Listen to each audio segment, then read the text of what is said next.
Koka sunarai sunarayanti. Koka sunarai sunarayanti. Koka sunarai sunarayanti.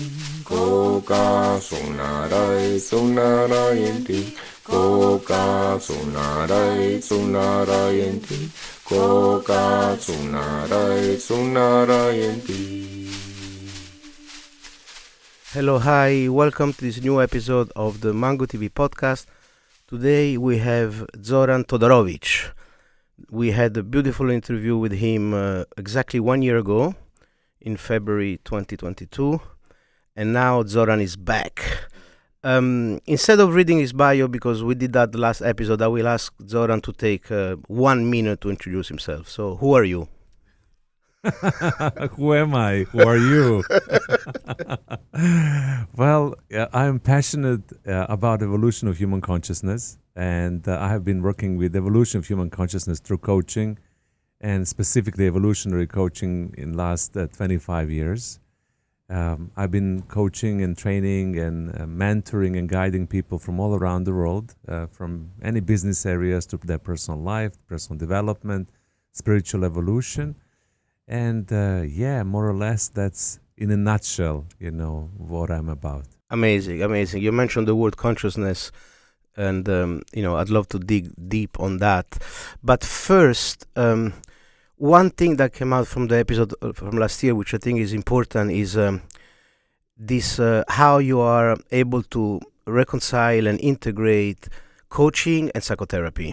Because as we discussed, and people should really listen to the first episode, is that you can have, if you do coaching without psychotherapy, you can become a overachiever neurotic psychopath. Maybe.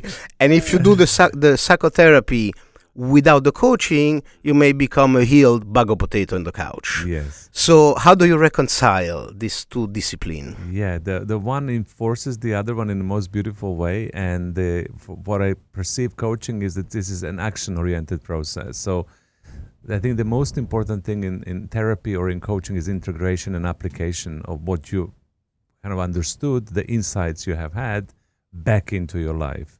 So, and that's why I believe those two professions go well together, because coaching really enables people to strongly apply and implement everything they learn from therapy or from coaching back into their life. And then the therapy creates insights and awareness of the things that you need to shift and transform.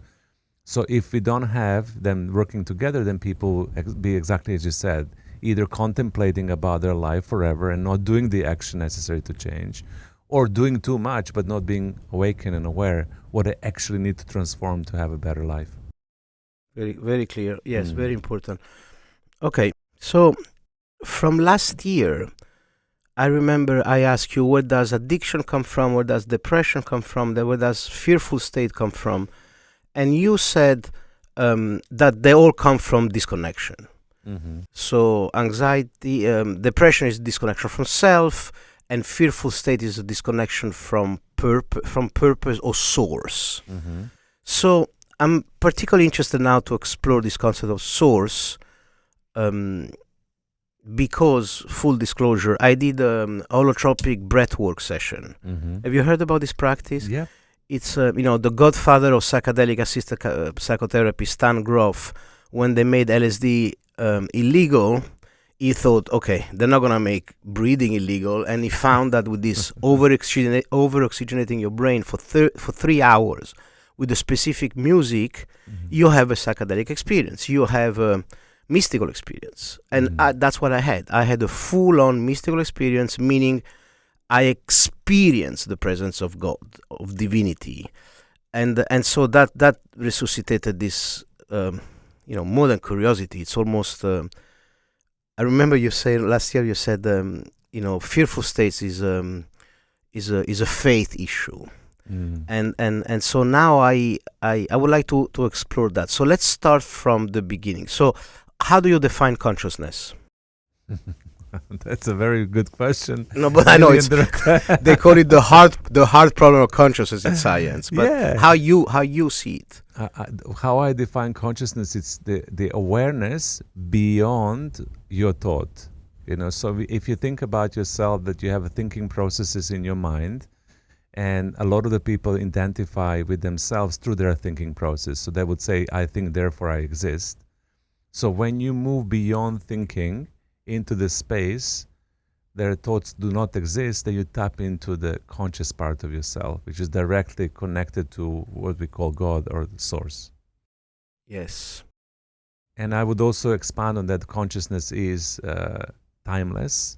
It's in ever-present moment. It's in this moment right now, right here. So it doesn't have future, past, or present. It's always present. And consciousness is also linked to our soul, which is the fragment from the conscious awareness that is incarnated in our body.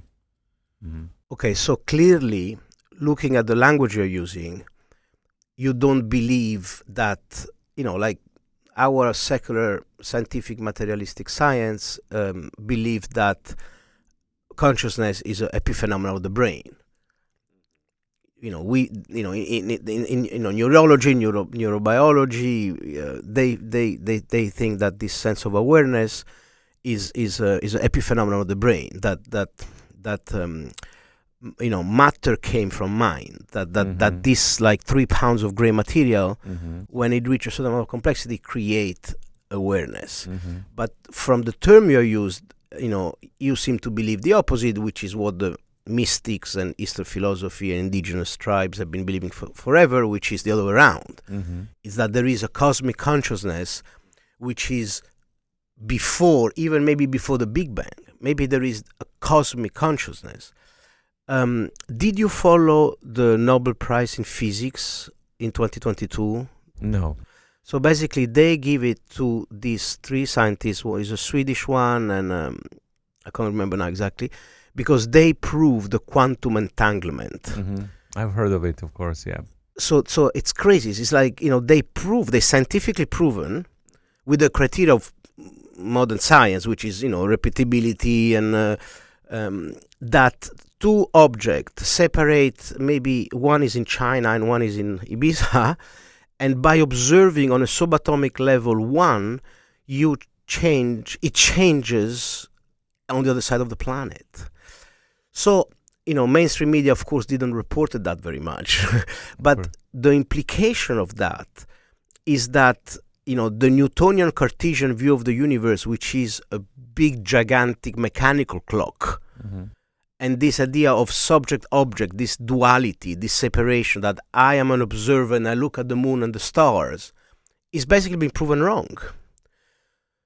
But so how, for you it's obvious. But so I want to hear from you. How do you reconcile this Nobel Prize into your work?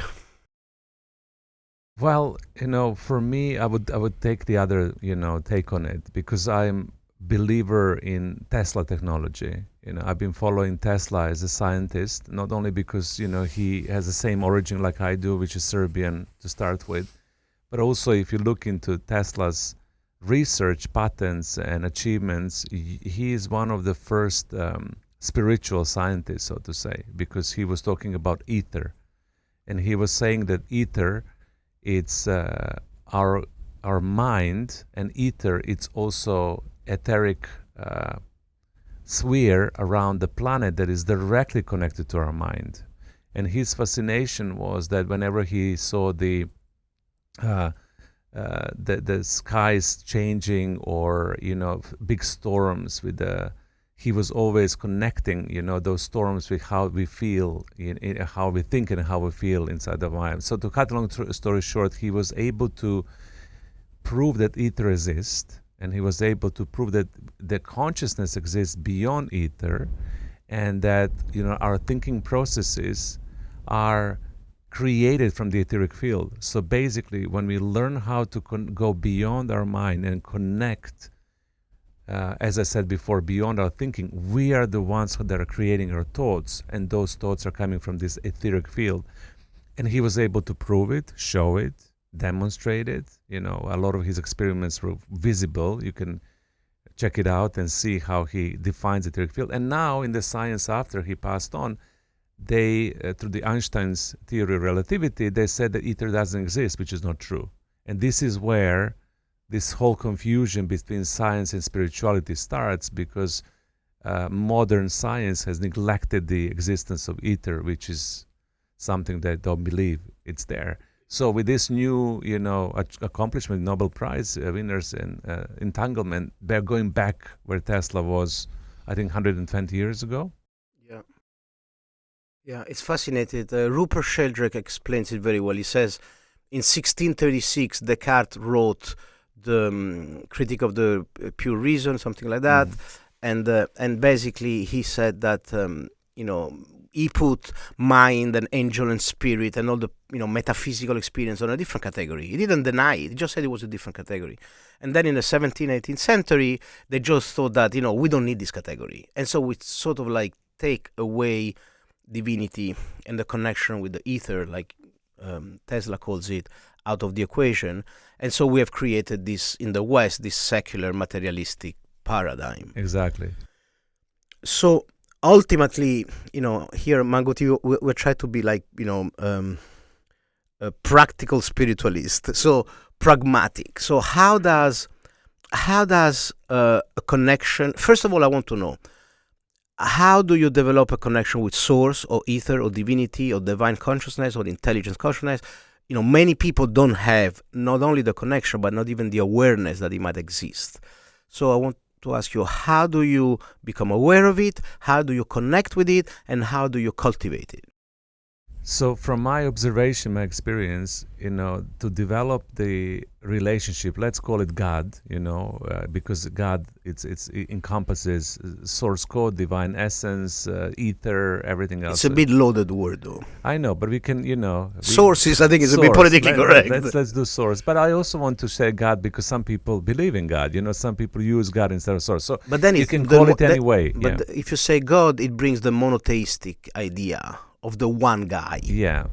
Which that I don't believe in. Yeah, okay, of course. Creation source. So let's go creation source. Or cosmic intelligence. So one of the stories of creation and source and cosmic intelligence is that the source is always evolving and over changing and over expanding and developing. And source is creating different situations or different circumstances to experience and explore itself. And one of the games that or experiences that source is playing, it's what we call duality consciousness or third dimensional conscious awareness. When we are born out of the source into this physical body in the form of the soul, but we forget that we are part of it. And the game, it's about remembering, that you're part of it. But literally, if you think about the script of the source, is like, what would happen if I was to forget who I am, forget that I'm divine, forget that I'm interconnected with everything, forget that I'm all that is, ever been, has been, and I fragment myself into individual souls, into different human body, and then I begin process of remembering. So my core belief and my investigation research, I believe that that's the case in our situation, that we have forgot and we have incarnated in the duality consciousness, and then we begin remembering. So your question, but how? Spontaneously? No, but that's your question. How? A lot of the people remember when they have hardships. The point of trigger of remembering source is when something tough is happening in the life. So let me give you an example. When you need help. Yeah, when you need help. When I was in a situation of plane issues, and plane was supposed to crash, and we had a very difficult situation in emergency landing. That was like 10 years ago. Everybody in the plane was praying to God and connecting to source. And I was looking around myself, they're like, please God help me, please source help me, I don't want to die, please. But in that instance, immediately they will reach out to something bigger than themselves. So for me, that remembering, that awakening always comes from struggle and pain.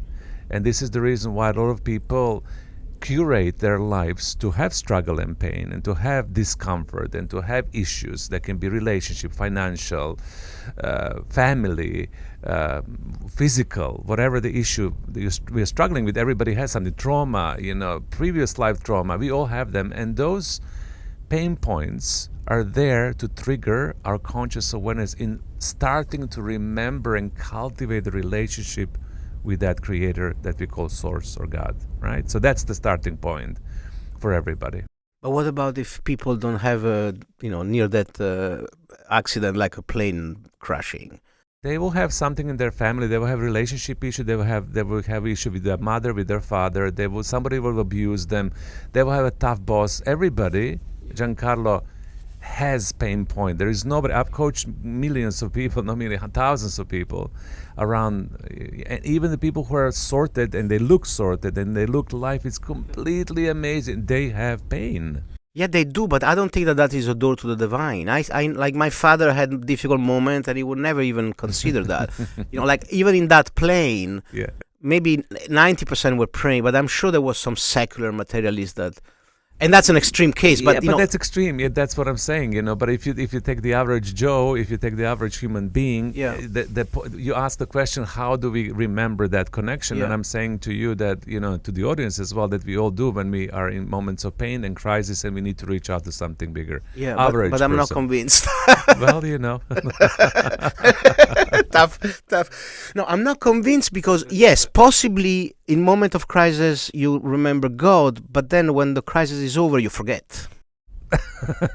Right? Yeah. If you're ignorant enough, of course. But look how many secular materialists. I mean, okay, in Ibiza is pretty much a spiritual island, but I spent 25 years in New York, and I know so many secular materialists. Also, can be beautiful people.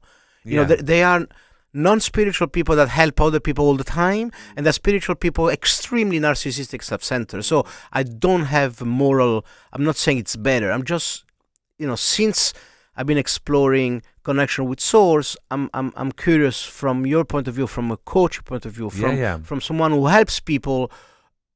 Okay, let's take it. Let's try a different angle. How does connection with divinity help personal growth?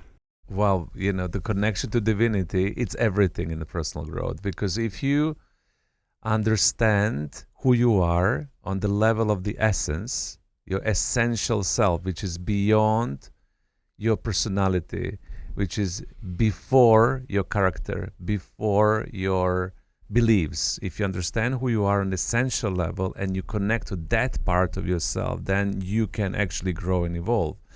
And the entire personal development industry, it's focused towards finding that connection to yourself in order to find connection to others, in order to find connection to the world. So how does it help? It's the beginning point. But the whole coaching industry talks about authentic self, not necessarily as a connection to divinity, but as driven or finding your quality, your strength, your uniqueness. I mean, Tony Robbins never mentioned God. Or maybe he does. Maybe. It does. Tony Robbins mentions God a lot. I mean, it's just a language, but the meaning behind the language is the same. When you talk about authentic self, when you talk about unique self, when you talk about values, when you talk about what makes you tick, when you talk about your strengths, this is all about your essential self, your unique essence. Who are you, again, before you have created your personality, your thoughts, your beliefs, and your ego. So, when you connect to that part, then the evolution starts, because you understand, okay, I'm a divine being and I'm here to experience human life. But that passage, I'm not entirely convinced, because I totally get it that when you connect with your essential self, that's where your development starts. But what I don't understand is how do you connect your essential self to source, to a cosmogenetic field, to this idea that on a subatomic level we are connected, and that a thought here can affect something maybe in the future, in the past, because what you were talking about, Tesla and ether, it's similar to what Blavatsky was talking about, the Akashic record, and what Sheldrake talks about, the morphogenetic field. I mean, this is it's not just essential self. This is it just turns on its head what we all thought about, goodwill and the old time and space construct. Try again to tell me why the essential self is connected to source. because it is. It's something you know intuitively. No, everybody knows. It's not only me. Everybody knows. So listen, when you connect to your essential self, you have this sensation of interconnectivity. Connecting to essential self, people have these pivotal life experiences again in meditation, through breathing, through love making, through sexual exchange, through spending time with their dogs, with their family. There is being with the kids as well. When you look into their eyes, you can see their essence. You connect to the essential selves into yourself. When you connect to your essential self, you feel naturally interconnectivity with everything around you. Now, we can be ignorant and forget about it, of course. But if you are a little bit mindful, a little bit present, you will begin feeling that you are interconnected with all. It will be a natural state that will come from that connection to essential self. And if we are able to coach it and cultivate it, then you begin growing it. And when you grow it, you expand it, then you begin connected to how we teach it traditionally. It's to the world around you, to the universe around you, to multiverse around you, to the galaxy, and so on and so forth. And then you get it. Then you understand that you are interconnected within your individual body. Of course, you feel separation because we're in duality consciousness, but you are interconnected. It's a feeling. It's a feeling. It's a feeling. It's an empirical. It's experiential. Yes. But then, there are practices to make this experience easier to access, like meditation, like breathing, like being aware of the numinous in nature. Like yoga, like waking up and spending time with the sun, sun glazing. Like being with the full moon. Like there's a lot of practices that cultivate connection. And once again, we talked about it in the first podcast, but I would say in this one, the most important thing for our human evolution right now at this step is that cultivating that connection to your essential self, which is knowing yourself on the level of essence, before your personality, and then cultivate the connection through the source, through your own connection to yourself. I think once when we have that, a lot of things will disappear. And how will people get there? You mentioned that some people will naturally get there, and some people, even in a hardship and crisis, will not go there, which is okay. But I think they're a minority. I think that if you look around yourself right now with the millennials and Generation Z and what's going on in the world with the consciousness and spiritual awakening movement, a lot of people are connecting in. Yeah, also with the psychedelic renaissance. Yes, exactly. Because there you really feel it. So what happens when people take psychedelic? What happens when people go to the ceremony? They connect to themselves, right? They find that essence, which is before their personality, and then they have these pivotal experiences of connecting to energy, to seeing source, whatever the experience takes them to. Yeah. Okay, but so let's go back to coaching and personal development and how you're gonna have an empowered and living life to your full potential. I always feel a tension. No, I mean it's an erroneous feeling because you told in the last episode that it's a dance between radical acceptance and personal growth. But what I'm trying to say is that once you have this understanding of source, how do you integrate source in your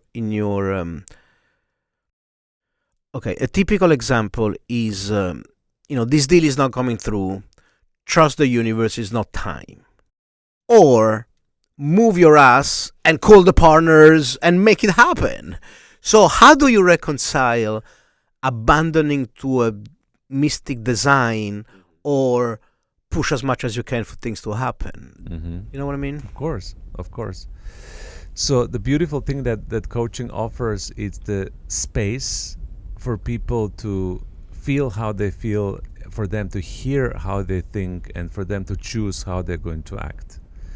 And in those two examples, things are happening badly. Do I just apply spiritual principle or timing is not right, so I need to practice patience and wait for things to happen? Or do I push patience aside and just persevere and move on and kind of keep on moving through that situation? So the answer is not always straightforward. within the coaching conversation, the right choice will appear based on the situation in the moment right now. So sometimes when you really sit with the situation and you really connect and you really feel and you really give it the space, stillness and silence, you would know from inside out, again, from the source, from the essential self, if this is the question of timing, that how the constellation around that project is working, the people, the relationship, the movement, the documentation, whatever it's going on, needs certain time to follow through in order for anybody to act. So you simply need to sit still. Or it's stuck, and then you need to activate, and you need to start persevering, pushing, and hustling, so to say, in order to make it happen. But that feeling will come from that deeper knowing that we call intuition. But so elaborate a little bit on staying still. So someone is I went through that very recently about selling an apartment at a certain price at a certain moment, and is it right? Is it wrong? Should I wait? Da, da, da. So you stay still. What is the practice to find like the wisdom of your body or the wisdom of source that might be connected and the same thing? How do you find valuable information? Okay. The most important thing is our ability to quiet the thoughts. So stillness for me means that we sit together right now, we connect to our breath, and we feel our breath, and we consciously breathe. So we don't breathe just like that subconsciously. We consciously breathe. When we consciously breathe, then we get in relationship with our thoughts, and we begin observing what we're thinking. And usually the busy minds, busy thoughts, right? We think about this, think about that, think about this. So through the breathing, the most important thing is stilling the thoughts. Once when the thoughts are still, and as we call them in traditional Taoism, you become a still lake. So there is no movement whatsoever, but you're in stillness. Then you can actually connect to your intuition, gut feeling, instinct, and feel the next move. And that's where it comes from. It doesn't come from thinking, because thoughts are going to take you to this direction, that direction, that direction. And this is what I say all the time when I'm coaching. The most important thing is being in relationship with your thoughts and learning how to master your mind so that thoughts are not governing you, but we're governing our thoughts ourselves. Yeah. There is a science of kinestology where. Yeah. Can you explain that a little bit? It's when you ask your body, basically. But again, we need to be beyond thoughts. You need to quiet down, still down, and then you will lift up your hand, and I would ask your body, Giancarlo, is it the right time to move right now? Do you need to be still and patient? You need to wait, and then your body, you will train your body to say, if it's down, yes, if it's up, no, and then your body would literally communicate to you, which is the sum of your collective consciousness. So you can also ask your body, which is a fun exercise to do. Do you do it? Yeah, when I'm in the case myself, when I'm beyond, I'm unable to quiet my mind. Because we're all struggling with that. We're overstimulated with technology. We're overstimulated with a lot of projects. We're almost multitasking. We have a lot of things going on. So a lot of people are struggling quieting their mind. I do too. So sometimes when I have that, then I would go back into my body and ask my body, and then trust. It's the next step, trusting. Yeah, I mean, it's like learning a new skills. Yeah, learning the new skills, but it's also getting more mystical, getting more magical, getting more, multidimensional, getting more open up, understanding that, we are in a specific evolutionary step, understanding that humanity is awakening, being courageous to move beyond conditioning of doing same old, and experimenting. That's the excitement of these times for me.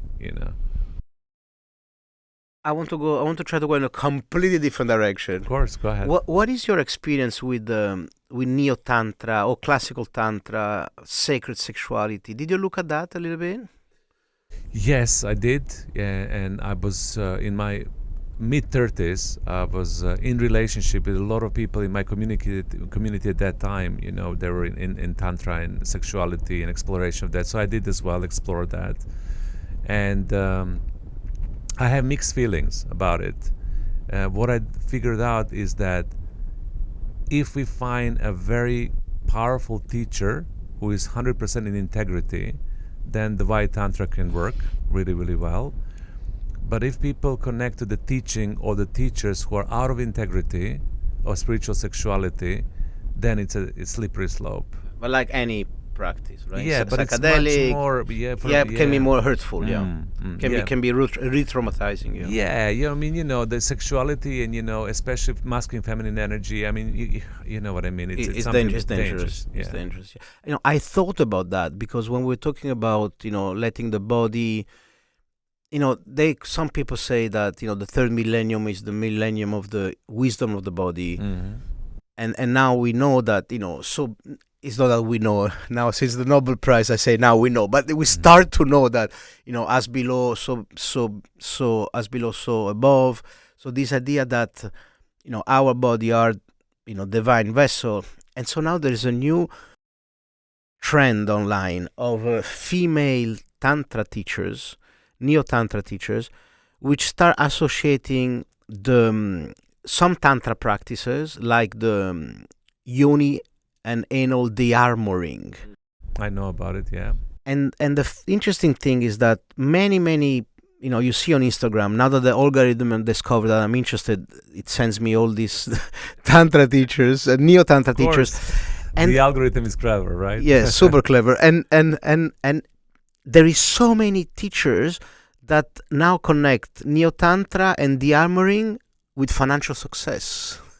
Wow. So they would say things like, are you stuck with work? Come and do the yoni de-armoring, which sounds maybe just a marketing fad. But there was one episode which caught my attention. It was this lady that was working in fashion in Milan, and she was saying, now she's becoming a tantra facilitator. And she was saying that, all her friends, this Milanese super ambitious workaholic wannabe fashion designer, they were like so tired and exhausted because they would put like 80 hours a week, 100 hours a week to launch their line, a very competitive world in fashion. And then when the host I was listening was telling their friends, listen, you need to relax, you take care of yourself, you have to look at some spiritual practice. They say, oh, no, I don't have time for spiritual practice. First, I have to launch my brand, my collection, and then I do the spiritual work. And this lady was very articulate in explaining that they're never gonna do it because being in line with yourself is helpful, if not indispensable, for reaching your goal. And so I just think it's fascinating that now there's going to be a generation of women that are going, through, vagina deep tissue massage to get their collection made. Yeah. Well, I mean, that's what I. And for men, and for men is through the butt. It's de-armoring the butt. Yeah. Listen, that's what I'm saying. We need to be open to experience new stuff all the time, and But for me, when you talk about it on a deeper level, let's go in the concept of chakras, right? So. You said, that they're promoting it on Instagram. If you de-armor, it's linked to your financial success. Yeah.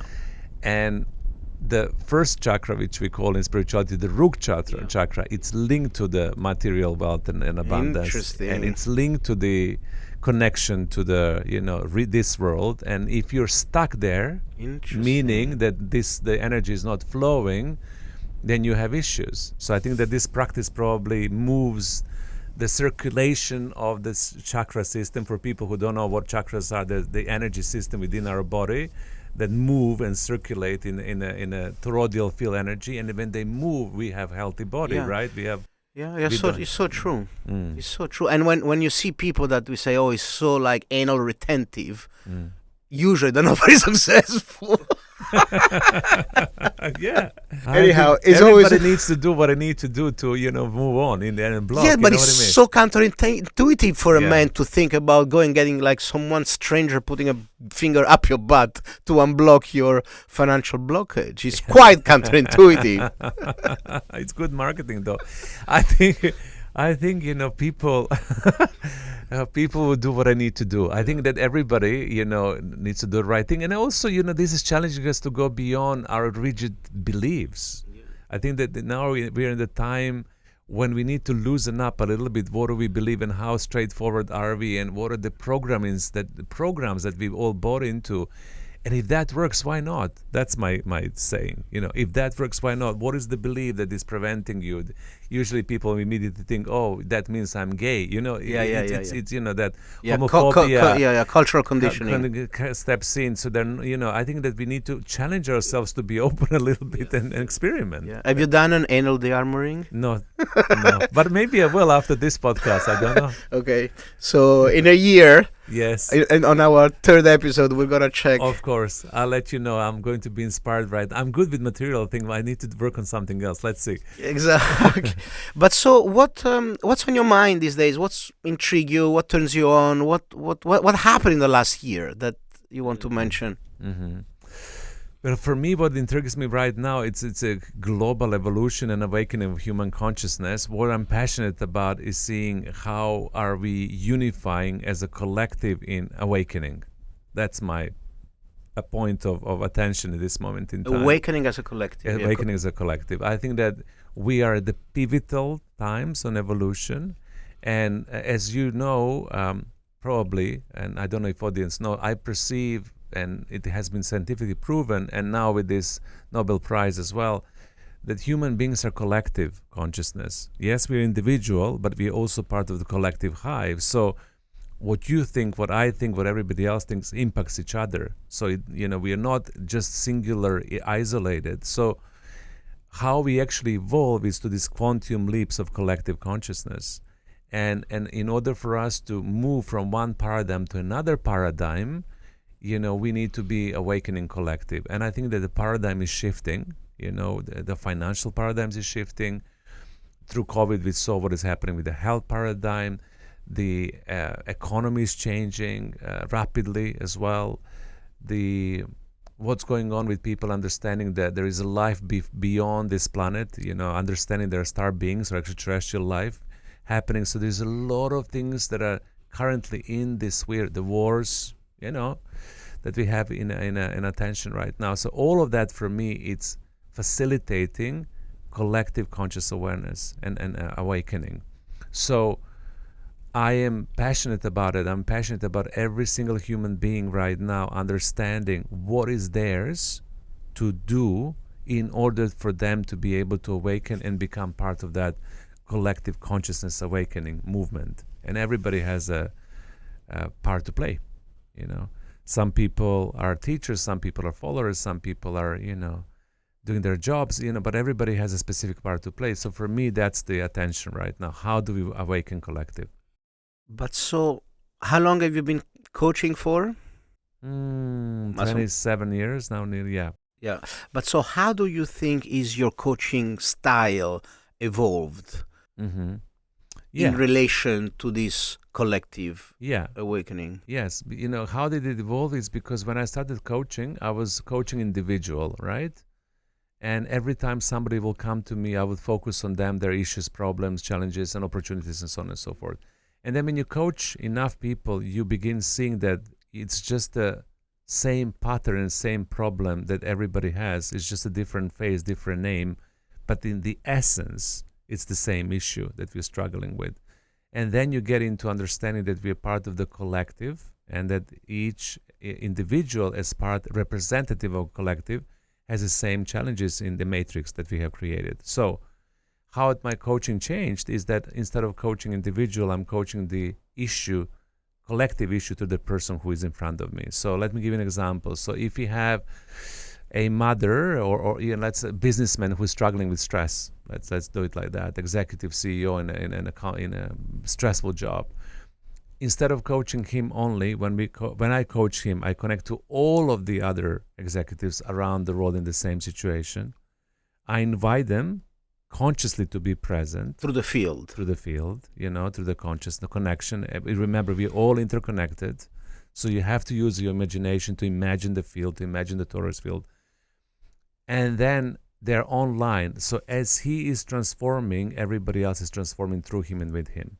What is the benefit for him? He has more energy, more presence, more compassion to himself, and he understands he's not alone, because we tend to personalize issues. This is only happening to me.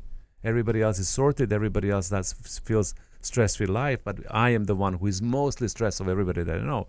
So when you work with that individual through the collective lens, the benefit are he feels that he is part of that, and he feels that once when it shifts, that everything else is transformed as a result of him shifting. And in the long run, when enough people are coached or going through the therapy or healing around the issue of stress, that issue simply disappears from collective because we healed it on a collective level, right? And then people in 100 years' time will look back and say, wow, look at that. 100 years ago, they were struggling with stress. How funny is that, right? So it's not relevant any longer. Why this is not relevant is because we did the work now to transform, heal through the collective. Does it make sense? It does to me, but it's. I think mainstream people would not really understand very easily this idea of healing the collective through healing you. I mean, you need to have an understanding and a feeling of this interconnectivity of the field. But don't you think that a lot of people intuitively know that? There's a distinction between conscious knowing and subconscious knowing. I think that people who do you refer to as disconnected on a certain level, they know subconsciously they're connected, right? What Tesla was saying, for example, is that when people say we use only 5% of our brain and then 95% of our brain is not used, he was saying to people 120 years ago, nothing in nature is independent. Exactly. Nothing in nature is independent. Nothing in nature doesn't have functionality. Nature doesn't create brain and then brain doesn't work, right? Or we say we don't know what brain does. For 95%. 95% of the brain is managing the relationship with the ether, managing relationship with collective field, managing the connection with collective field without us even knowing. So this is what I'm saying to you. People who you feel, how they're going to get this, they get it subconsciously.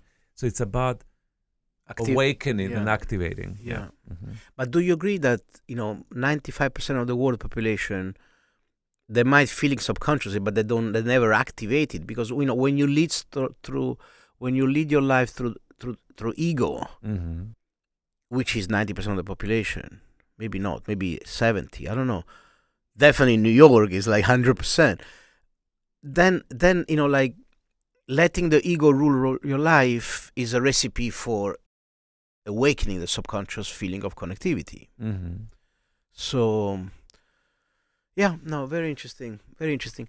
So we're getting close to 45 minutes, and I want to be respectful of your time. So you have a retreat coming, which is fully booked. Yes.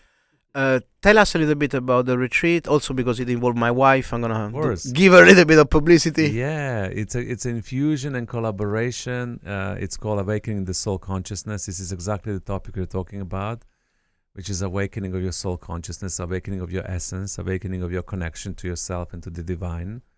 We end up on the solution. Yeah, quite subconscious. Solution, exactly. And it's an infusion of different practitioners, myself and Lara and Stephanie and Laor, and each and every practitioner has a kind of specific take on how to facilitate that connection.